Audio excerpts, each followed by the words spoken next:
The gorilla pull is a pull exercise.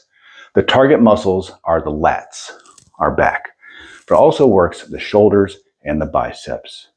It's performed in a very unique position, so we'll get to that next.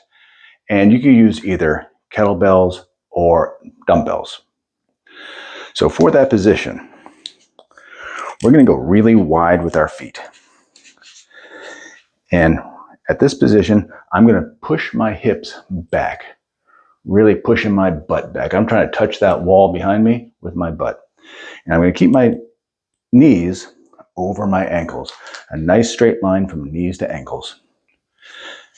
Even in this position here, we're going to have good tall posture. So that means shoulders back, chest puffed up, belly pushing down towards the floor.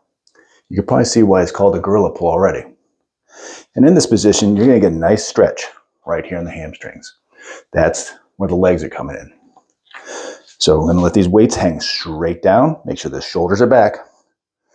You got to channel that inner gorilla here. And now I'm going to start with my left arm.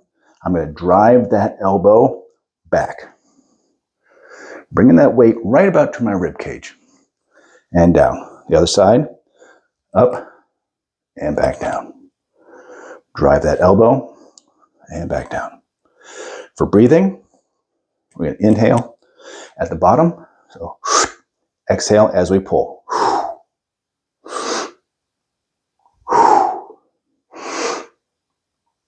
Make sure those shoulders are back.